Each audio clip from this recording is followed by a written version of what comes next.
नमस्कार, मैं हूं प्रशांत भारद्वाज और आप देख रहे हैं न्यूज रूम पोस्ट। विदेश मंत्रालय ने नेपाल में भारत के राजदूत विनय मोहन क्वात्रा को भारत का अगला विदेश सचिव नियुक्त करने का ऐलान किया।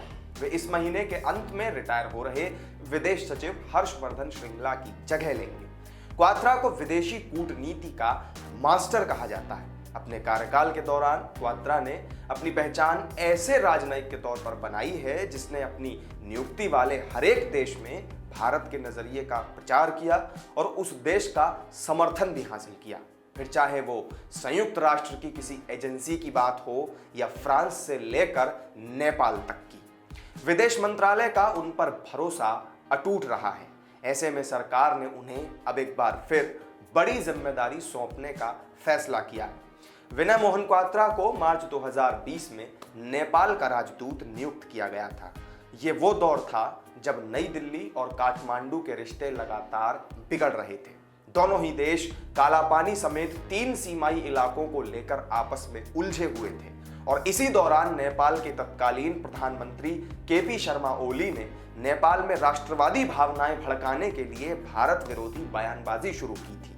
इतना ही नहीं, उन्होंने चीन से नजदीकियां बढ़ाना भी शुरू कर दिया था।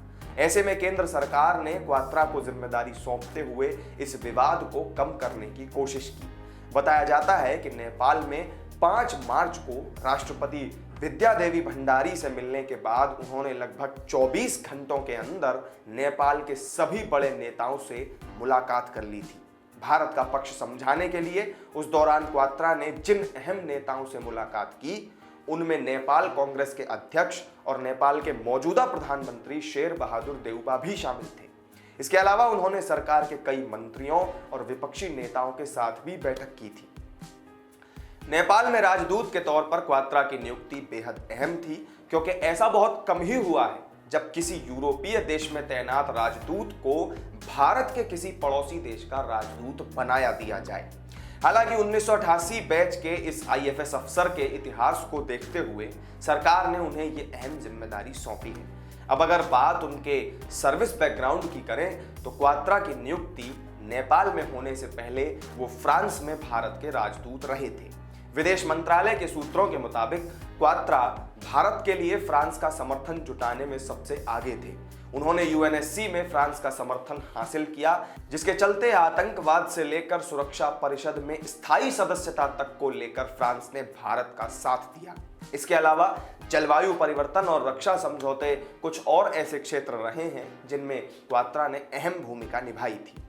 क्वात्रा के लिए सबसे अहम कार्यकाल अक्टूबर 2015 से लेकर अगस्त 2017 के बीच का रहा, जब वो पीएमओ में संयुक्त सचिव के पद पर तैनात थे। इस दौरान भी उन्होंने सरकार की नेबरहुड फर्स्ट पॉलिसी पर ही काम किया और दोनों देशों के रिश्ते बेहतर करने में अहम भूमिका निभाई।